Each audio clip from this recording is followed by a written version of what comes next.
Hello नमस्कार साथियों, आप सभी का मंत्रा ट्यूटोरियल के इस यूट्यूब चैनल पर बहुत बहुत स्वागत है। साथियों हम लोग छात्रावास अधीक्षक के लिए जो छत्तीसगढ़ में वैकेंसी आया हुआ है उसके लिए हम लोग बाल मनोविज्ञान की कक्षाएं प्रारंभ की है साथियों। तो बाल मनोविज्ञान का आज का हमारा जो टॉपिक है साथियों वो बाल मनोविज्ञान की विधियाँ, शिक्षा बाल मनोविज्ञान में शिक्षा मनोविज्ञान की विधियां में हमने एक वीडियो ऑलरेडी अपलोड हो चुका है, एक वीडियो आप डाल चुके हैं। ये दूसरा वीडियो है विधि के अंतर्गत। पहला में हमने अंतर्निष्ठ विधि देखे थे, उसके बाद बहिनिष्ठ विधि देखे हैं। दो विधि है, एक अंतर्निष्ठ और ये वस्तुनिष्ठ विधि है। कौन सा विधि है? वस्तुनिष्ठ। वस्तुनिष्ठ विधि में हम लोग वस्तुनिष्ठ विधि है और अंतर्निष्ठ विधि है ना, दो प्रकार की विधि होती है। उसमें अंतर्निष्ठ के बारे में पढ़ चुके हैं और बहुनिष्ठ के बारे में पहला विधि हम लोग देख चुके हैं, बहिर्दर्शन विधि। अब बहिर्दर्शन विधि के बाद हम आज देखने वाले हैं साथियों दो विधि के बारे में आज पढ़ेंगे। पहला है प्रयोगात्मक विधि और दूसरा है व्यक्ति इतिहास विधि। चलिए हम क्या करते हैं, सीधा वीडियो को अब स्टार्ट करेंगे। दोनों विधि बहुत ही महत्वपूर्ण है परीक्षा के दृष्टिकोण से। तो चलिए हम दोनों विधियों के बारे में हम लोग डिटेल से जानने का प्रयास करते हैं। तो चलिए साथियों सीधा हम वीडियो को स्टार्ट करते हैं। देखो साथियों, दो विधि के बारे में पढ़ेंगे आज, प्रयोगात्मक विधि और व्यक्ति इतिहास विधि। प्रयोगात्मक विधि की पहला है प्रयोगात्मक विधि, ठीक है। इसमें देखो, इसके जो प्रतिपादक थे साथियों वो है विलियम वुड। कौन है साथियों? William would. प्रतिपादक को याद रखना है आप लोगों को, कौन है? तो विलियम वुड। विलियम वुड इसके प्रतिपादक है, इसके जनक कहा जाएगा किसके? प्रयोगात्मक विधि के। चलो आगे बढ़ते हैं। प्रयोगात्मक विधि में वातावरण पर पूर्ण नियंत्रण रखकर व्यक्ति की मानसिक क्रियाओं का अध्ययन किया जाता है। तो प्रयोगात्मक विधि में क्या होता है साथियों? देखो, वातावरण पर हम क्या करते हैं, पूरा नियंत्रण रख के व्यक्ति की जो मानसिक क्रियाएं होती है उसका हम लोग क्या करते हैं साथियों? अध्ययन इसमें किया जाता है। तो याद रखेंगे, वातावरण पर पूर्ण नियंत्रण रहेगा। क्या रहेगा? वातावरण पर पूर्ण नियंत्रण रहता है और रख उसके बाद हम क्या करते हैं, जो भी व्यक्ति है जिसका हमको अध्ययन करना होता है उसकी मानसिक क्रिया का हम क्या करते हैं साथियों? अध्ययन करते हैं। तो प्रयोगात्मक विधि में वातावरण पर पूर्ण नियंत्रण रखा जाता है, नियंत्रण रखने के साथ साथ व्यक्ति की मानसिक क्रिया का अध्ययन किया जाता है। चलिए इस विधि में और आगे देखते हैं। प्रयोगात्मक विधि में व्यक्ति के व्यवहार का अध्ययन पूर्व निर्धारित दशाओं में किया जाता है। व्यक्ति के व्यवहार का अध्ययन क्या किया जाता है? उसके जो पूर्व निर्धारित दशा है, पूर्व में उसका कंडीशन कैसा है, पूर्व में उसका एक्टिविटी क्या है, उसका क्रियाकलाप क्या है, पूर्व में कैसा व्यवहार करता था, उसके अकॉर्डिंग क्या किया जाता है? इस विधि में उसका अवलोकन किया जाता है, इस विधि में उसका अध्ययन करते हैं साथियों। तो याद रखेंगे, प्रयोगात्मक विधि में व्यक्ति के व्यवहार का अध्ययन पूर्व निर्धारित दशाओं में किया जाता है। मतलब पूर्व में जो उसका कार्य होता है उसको आधार मान के जो अध्ययन है उसको किया जाता है। ठीक, चलिए ये प्रयोगात्मक विधि। अगला, प्रयोगात्मक विधि ने ही मनोविज्ञान को विज्ञान का दर्जा दिया है। तो याद रखेंगे, मनोविज्ञान को प्रयोगात्मक विधि ने ही मनोविज्ञान को विज्ञान का दर्जा दिया है। तो इसको भी ध्यान में रखेंगे, थोड़ा सा महत्वपूर्ण बिंदु हो सकता है। तो कौन सा विधि है जिसने मनोविज्ञान को विज्ञान का दर्जा दिया है? तो प्रयोगात्मक विधि ने। ठीक, विलियम वुड इसके जनक है। इसमें क्या होता है? वातावरण पर पूर्ण नियंत्रण रख के साथियों हम क्या करते हैं? व्यक्ति की मानसिक क्रियाओं का अध्ययन करते हैं। इसमें याद रखेंगे, व्यक्ति के व्यवहार का अध्ययन तो करते हैं उसमें, लेकिन कैसा कंडीशन रहेगा? पूर्व निर्धारित जो भी उनकी कंडीशन है, दशा है, उसको ध्यान में रखा जाता है। याद रखेंगे, इस विधि में मनोविज्ञान को विज्ञान का दर्जा दिया है प्रयोगात्मक विधि ने, इसको हमको ध्यान में रखना पड़ेगा। चलो आगे बढ़ते हैं। अब देखो, प्रयोगात्मक विधि में और कुछ महत्वपूर्ण पॉइंट है, बिंदु है, उसको हम लोग और जानने का प्रयास करते हैं। देखो, प्रयोगात्मक विधि मूलतः जॉन स्टुअर्ट मिल द्वारा प्रतिपादित चर नियम पर आधारित है। याद रखेंगे, जॉन स्टुअर्ट मिल द्वारा प्रतिपादित चर नियम पर आधारित है। प्रयोगात्मक विधि किस पर आधारित है साथियों? तो जॉन स्टुअर्ट मिल द्वारा प्रतिपादित चर नियम पर आधारित है। चर नियम क्या है उसको भी देखेंगे। तो किस पर आधारित है साथियों? चर नियम पर आधारित है। जो चर का मतलब जो हमेशा परिवर्तन होते रहता है, चर का मतलब वही है। चर मतलब क्या होता है? चलने वाला, मतलब जो है चलने वाला, मतलब परिवर्तन होगा, है ना, कुछ ना कुछ उसमें परिवर्तन होगा। आगे देखेंगे, अभी इसमें आगे हम बात करेंगे। ठीक है, तो प्रयोगात्मक विधि मूलतः जॉन स्टुअर्ट मिल द्वारा प्रतिपादित चर नियम पर आधारित है। चलिए आगे बढ़ते हैं। मिल, जॉन स्टुअर्ट मिल ने इसका वर्णन जो है 1872 ईस्वी में प्रकाशित अपनी पुस्तक method of experimental inquiry, method of experimental inquiry इनकी पुस्तक है। पुस्तक का नाम क्या है? मेथड ऑफ एक्सपेरिमेंटल इंक्वायरी, ये पुस्तक का नाम है। 1872 ईस्वी में इन्होंने प्रकाशित किया था। मिल ने, जॉन स्टुअर्ट मिल ने मेथड ऑफ एक्सपेरिमेंटल इंक्वायरी में किया था। अपनी पुस्तक में इसको बताया है, किसको? प्रयोगात्मक विधि के बारे में इन्होंने बताया है। ऐसा हमको ध्यान में रखना पड़ेगा साथियों। चलिए आगे लिखते हैं। व्यवहार का अध्ययन चरों के माध्यम से किया जाता है। व्यवहार का अध्ययन कैसे किया करते हैं साथियों? इसमें चरों के माध्यम से करते हैं। चर के माध्यम से कौन बताया? तो जॉन स्टुअर्ट मिल, याद रखेंगे। इन्होंने अपनी पुस्तक में लिखा है मेथड ऑफ एक्सपेरिमेंटल इंक्वायरी में इसके बारे में बताया भी है। चलो आगे देखो, अब चर क्या होता है उसके बारे में जान लेते हैं। चर एक ऐसी घटना, याद रखेंगे, चर एक ऐसी घटना, परिस्थिति, व्यक्ति का गुण होता है। ऐसी घटना होता है, ऐसी परिस्थिति होता है, ऐसा व्यक्ति का गुण होता है जिसे मापा जा सकता है। याद रखेंगे, जिसे क्या किया जाता है साथियों? मापा जा सकता है, वो चर है। चर क्या है? ऐसी घटना, कोई भी घटना हो सकती है, ऐसा कोई परिस्थिति हो सकता है, व्यक्ति का कोई गुण हो सकता है, क्वालिटी हो सकता है, जिसे हम क्या कर सकते हैं साथियों? मापा जा सकता है। यानी वो क्या रहेगा साथियों? परिमाणात्मक रूप में रहेगा। कैसा रहेगा साथियों? परिमाणात्मक रूप में रहेगा, जो परिवर्तित होता रहता है। परिमाणात्मक रूप में रहता है, जो क्या होता है साथियों? परिवर्तन होते रहता है। इसको हमको ध्यान में रखना पड़ेगा। तो चर एक ऐसी घटना है या ऐसी परिस्थिति है जो व्यक्ति का गुण होता है साथियों, जिसे हम क्या कर सकते हैं? माप सकते हैं, यानी जो परिमाणात्मक रूप में परिवर्तित होते रहता है। जैसे उम्र, उम्र हमेशा बदलते रहता है साथियों, समय के साथ बदलते रहता है, बढ़ते रहता है। वृद्धि और थकान, ये उम्र के साथ परिवर्तन होते रहता है, काम के अनुसार बदलते रहता है। तो ये क्या हो जाएगा साथियों? चर राशि है। ये सभी जो है चर के अंतर्गत आएगा। तो ऐसा मेथड के अंतर्गत हम लोग क्या कर सकते हैं? मेथड ऑफ एक्सपेरिमेंट इंक्वायरी में इसके बारे में बताया, चर के बारे में। तो ऐसी घटना होती है जिसके बारे में हम लोग क्या कर सकते हैं साथियों? परिमाणात्मक रूप से उसमें परिवर्तन होता है। जैसे उम्र है, थकान है, वृद्धि है, ये सभी जो है प्रयोगात्मक विधि के अंतर्गत चर राशि माने जाते हैं। ठीक, इसके बारे में अध्ययन किया जाता है। चलो आगे बढ़े। ठीक है, अब देखो, प्रयोगात्मक विधि के कुछ सोपान हैं, कुछ चरण हैं। सोपान का मतलब चरण होता है। तो प्रयोगात्मक विधि के कुछ चरण के बारे में जानते हैं। तो आइए अब स्टार्ट करते हैं सीधा।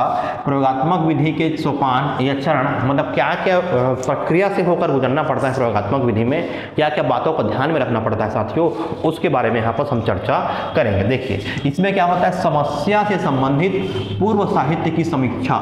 मतलब याद रखेंगे, अगर कोई समस्या आने वाला है या जो भी समस्या है, जो भी प्रॉब्लम है, उसके संबंध में पहले से ही समीक्षा किया जाता है। उसका क्या किया जाता है साथियों? पहले से ही साहित्य की समीक्षा, मतलब उस विषय वस्तु की पहले से ही क्या किया जाता है साथियों? समीक्षा किया जाता है। ये समस्या ये स्टेप में हो सकता है, तो उसके लिए समस्या का समाधान संबंधित पहले उसका समस्या का समीक्षा कर लिया जाता है। उसके बाद देखिए, उसके बाद क्या किया जाता है साथियों? समस्या का चुनाव व परिभाषीकरण करते हैं। उसके बाद हम क्या करते हैं? समस्या का सेकेंड स्टेप में समस्या का चुनाव करते हैं, चयन करते हैं और उसको परिभाषित करते हैं कि किस प्रकार की समस्या के अंतर्गत हम इसको रखेंगे। ठीक है, उसके बाद देखो, न्याय दर्शन चयन, समस्या का चुनाव और परिभाषीकरण कर दिए। उसके बाद क्या करते हैं? न्याय दर्शन चयन तथा तथ्यों का संकलन करते हैं। अब उसको हमको किस प्रकार से न्याय देना है, किस प्रकार से सही गलत के निर्णय तक पहुंचना है, तो उसके लिए न्याय दर्शन का चयन होता है तथा तथ्यों को, डाटा को, फैक्ट को हम क्या करते हैं साथियों? संकलन करते हैं, एकत्रित करते हैं। संकलन मतलब एकत्र करना। ठीक है, अब उसके बाद क्या करते हैं साथियों? संकलन को एकत्र कर लिया, डाटा को एकत्र कर लिया समस्या के लिए। उसके बाद तथ्यों का हम क्या करेंगे? वर्गीकरण करेंगे। तथ्यों का वर्गीकरण करते हैं, उसको बांटते हैं अलग अलग। वर्गीकरण मतलब बांटना, अलग अलग करना। उसके बाद उसका क्या करते हैं साथियों? विश्लेषण करते हैं। उसका फिर बारीकी से हम लोग क्या करते हैं साथियों? विश्लेषण करते हैं, अध्ययन करते हैं। ठीक, उसके बाद क्या करते हैं? परिकल्पना का परीक्षण। उसके बाद हम उस पर हम क्या विचार कर सकते हैं, क्या मन मस्तिष्क हम क्रियाओं का अध्ययन कर सकते हैं। परिकल्पना का परीक्षण किया जाता है। फिर लास्ट में मतलब उसमें हम लोग बौद्धिक रूप से अपने मस्तिष्क का प्रयोग करके उसका हम परीक्षण करते हैं कि क्या समस्या के अंतर्गत हमको किस प्रकार से उसका समाधान तक पहुंचना है या क्या समाधान हो सकता है। ठीक, तो देखो, प्रयोगात्मक विधि के सोपान क्रमशः याद रखेंगे। पहला क्या है? समस्या से संबंधित पूर्व साहित्य की समीक्षा इसमें किया जाता है। याद रखेंगे, समस्या संबंधित पूर्व साहित्य की समीक्षा। दूसरा स्टेप में समस्या का चुनाव व उसका परिभाषीकरण कर देते हैं साथियों। उसके बाद उससे संबंधित न्याय दर्शन का चयन करते हैं और उसके बाद तथ्यों का हम लोग संकलन भी कर लेते हैं। उसके बाद तथ्यों को वर्गीकरण करते हैं, अलग अलग बांट लेते हैं, उसके बाद उसका बारीकी से विश्लेषण भी करते जाते हैं। उसके बाद हम लोग मस्तिष्क का प्रयोग करके उसका परीक्षण करते हैं और अंतिम निर्णय तक पहुंचते हैं। तो ये सोपान है, विधि है, चरण है। ठीक, अगला देखो। अब हम बात करेंगे साथियों प्रयोगात्मक विधि के गुण के बारे में बात करेंगे। प्रयोगात्मक विधि का गुण क्या होता है, क्योंकि ये प्रैक्टिकल से संबंधित है, प्रैक्टिकली रिलेटेड है, इसलिए इस विधि से प्राप्त जो परिणाम हैं वो वैध व सार्वभौमिक होते हैं। वैध व क्या होते हैं साथियों, सार्वभौमिक होते हैं। ये इसके गुण है, इसकी विशेषता है। इस विधि से जो प्राप्त परिणाम होते हैं वो वैध होते हैं व सार्वभौमिक होते हैं। प्रयोगात्मक विधि से जो प्राप्त परिणाम होते हैं साथियों वो क्या होते हैं, वैध होते हैं और सार्वभौमिक होते हैं। इसको ध्यान में रखना पड़ेगा। अगला दूसरा स्टेप, व्यक्तिक भिन्नता का अध्ययन किया जा सकता है। प्रयोगात्मक विधि में क्या होता है साथियों, प्रयोगात्मक विधि में व्यक्तिक भिन्नता का अध्ययन किया जा सकता है। मतलब व्यक्ति का जो भिन्न भिन्न प्रकार के व्यक्ति होते हैं, भिन्न भिन्न विशेषता वाले व्यक्ति होते हैं, उनका हम लोग क्या कर सकते हैं साथियों, अध्ययन कर सकते हैं। तो व्यक्तिक भिन्नता का इसमें अध्ययन किया जा सकता है। कौन सा विधि है जिसमें व्यक्तिक भिन्नता का अध्ययन किया जा सकता है, तो याद रखना है प्रयोगात्मक विधि। ठीक है, चलो आगे बढ़ते हैं। वैज्ञानिक विधि है, यह वैज्ञानिक विधि है वह परिणाम सदैव वस्तुनिष्ठ होते हैं। यह क्या है साथियों, प्रयोगात्मक विधि जो है हमेशा वैज्ञानिक तरीके से होता है, क्योंकि प्रैक्टिकली है, प्रैक्टिकल मतलब विज्ञान से रिलेटेड हो जाएगा। वैज्ञानिक विधि है वह परिणाम जो है सदैव वस्तुनिष्ठ होते हैं। परिणाम सदैव क्या होते हैं साथियों, वस्तुनिष्ठ होते हैं। तो याद रखना, परिणाम वैध होते हैं, सार्वभौमिक होते हैं और वस्तुनिष्ठ होते हैं, क्योंकि यह विधि क्या है, वैज्ञानिक है और परिणाम से भी प्राप्त होता है। याद रखेंगे, व्यक्तिक भिन्नता का इसमें हम लोग क्या कर सकते हैं साथियों, अध्ययन किया जा सकता है। इतना चीज हमको दिमाग में बैठा के रखना पड़ेगा। अगला देखें, इस विधि में पुनरावृत्ति की सहायता से, याद रखेंगे, इस विधि में पुनरावृत्ति की सहायता से प्रयोग को बार बार दोहराया जा सकता है। तो याद रखेंगे, ये भी इसका फायदा है। इस विधि में हम लोग क्या कर सकते हैं, पुनरावृत्ति करके बार बार उसका प्रयोग करके उस विधि को हम लोग दोहरा सकते हैं। पुनरावृत्ति की सहायता से प्रयोग को बार बार दोहराया जा सकता है, जिससे हमको परिणाम जो है वो सार्वभौमिक और सही मिलने की संभावना हो जाती है साथियों। ठीक है, इसको दिमाग में रखना है। इस विधि में पुनरावृत्ति की सहायता से प्रयोग को बार बार दोहराया जा सकता है। ठीक, चलो अब इसके कुछ दोष है, कुछ कमियां हैं, उसको भी थोड़ा सा देख लेते हैं क्या है प्रयोगात्मक विधि के दोष। इस विधि से अवचेतन मन का अध्ययन संभव नहीं है। याद रखेंगे, अवचेतन मन का इससे संभव नहीं है। अवचेतन मन का मतलब मनुष्य क्या सोच रहा है, किस प्रकार सोच रहा है, उसके मस्तिष्क का एकदम ज़्यादा अध्ययन कर पाना संभव नहीं है साथियों। तो याद रखेंगे, इस विधि से अवचेतन मन का अध्ययन संभव नहीं है। चलो अगला, इस विधि में व्यक्ति की मानसिक दशाओं पर नियंत्रण करना कठिन है। ये भी वही बात बोल रहा है ना, व्यक्ति की जो मानसिक दशा है उस पर नियंत्रण करना कठिन कार्य है। तो ये संभव नहीं हो पाता है, व्यक्ति की मानसिक दशाओं पर नियंत्रण करना कठिन है इस विधि के अंतर्गत, प्रयोगात्मक विधि के अंतर्गत। ठीक है, चलो इसके बाद इसमें समय व धन की अधिक आवश्यकता होती है। ये भी थोड़ा सा कमी के अंतर्गत आ जाता है, क्योंकि इसमें बहुत ज़्यादा समय लगता है और इसमें धन की बहुत ज़्यादा जरूरत पड़ती है, जो कि अन्य विधियों से ज़्यादा होता है। तो इसमें हमको ध्यान रखना, ये कुछ कमियाँ हो जाएगी, कुछ दोष हो जाएगा, इसको भी आप लोगों को दिमाग में याद रखना है, बैठा के रखना है। चलो आगे बढ़ते हैं। अब देखो साथियों, अगला है हमारा, अगला विधि है व्यक्ति इतिहास विधि। अगला विधि क्या है साथियों, व्यक्ति इतिहास विधि। ये भी विधि इंपॉर्टेंट है। व्यक्ति इतिहास विधि को अन्य और किस किस नाम से जानते हैं, इसको भी हमको ध्यान में रखना पड़ेगा। व्यक्ति इतिहास विधि को और क्या क्या नाम से जानते हैं, देखो अन्य नाम है जीवन वृत्त विधि। अगला नाम क्या है, जीवन वृत्त विधि, जीवन इतिहास विधि और नैदानिक विधि, मतलब निदान करने वाला विधि। तीन प्रकार नाम है, जीवन वृत्त विधि, जीवन इतिहास विधि, व्यक्तिक इतिहास विधि, जीवन वृत्त विधि, जीवन इतिहास विधि और नैदानिक विधि, मतलब निदानात्मक विधि, निदान करने वाला विधि। ठीक है, तो देखो इसके जो प्रतिपादक है, इसके जो जनक है वो कौन है, तो टाइडमैन। कौन है, तो टाइडमैन उन्होंने दिया था 1787 में, उसके द्वारा इनके द्वारा दिया गया है व्यक्ति इतिहास विधि को 1787 में टाइडमैन के द्वारा। याद रखें, टाइडमैन है ना, 1787 याद रखेंगे, टाइडमैन है ना। व्यक्ति इतिहास विधि, जीवन वृत्त विधि, जीवन इतिहास विधि और नैदानिक विधि, इसी का नाम है साथियों।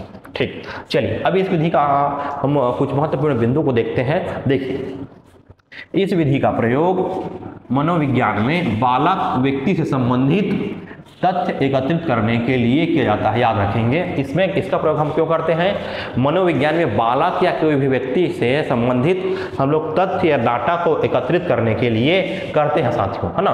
किसी भी व्यक्ति या बालक या व्यक्ति दोनों हो सकता है ना, बालक या व्यक्ति से संबंधित तथ्य एकत्रित करने के लिए किया जाता है। इस विधि का प्रयोग क्यों करते हैं?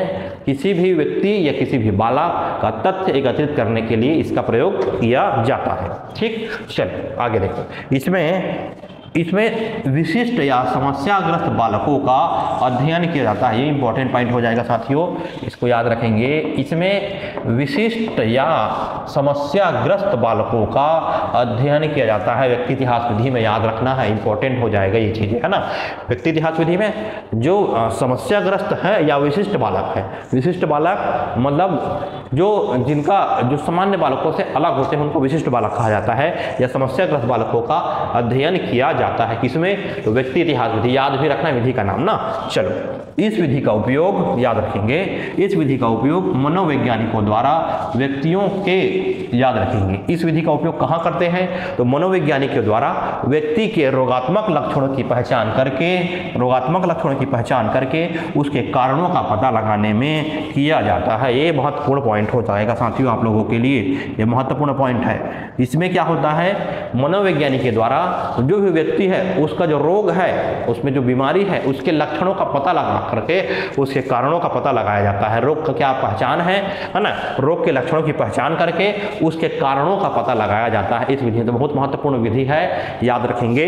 इस विधि का उपयोग मनोवैज्ञानिकों द्वारा व्यक्ति के रोगात्मक लक्षणों की पहचान करके उसके कारणों का पता लगाने में किया जाता है। यह बहुत महत्वपूर्ण हो जाएगा साथियों, है ना। इस विधि का उपयोग मनोवैज्ञानिकों द्वारा व्यक्ति के रोगात्मक लक्षणों की पहचान करके उसके कारणों का पता लगाने में किया जाता है। और समस्याग्रस्त बालक मतलब उनके रोग से संबंधित आ जाएगा, और विशिष्ट समस्याग्रस्त बालकों का अध्ययन इसमें किया जाता है ना। चलिए अगला, यह विधि बाल अपराधी, पागल व कुसमयोजित बालकों के लिए उपयोगी है। देखो, ये बाल अपराधी, पागल और कुसमयोजित मतलब जो बच्चों का नियंत्रण नहीं होता है, जिस प्रकार के बालकों का नियंत्रण नहीं होता है, उसके लिए विधि को उपयोगी बनाया गया है। कहने का मतलब जो बच्चा किसी न किसी समस्या से संबंधित जूझ रहा है, बच्चा जो है, उसके लिए इसको अपनाया गया है साथियों। तो ये इंपॉर्टेंट विधि है, याद रखना है। व्यक्ति इतिहास विधि एग्जाम में पूछने का इसका संभावना बहुत ही ज़्यादा बन जाएगा, क्योंकि इस प्रकार से यदि विधि रहता है तो इस पर ज़्यादा फोकस होता है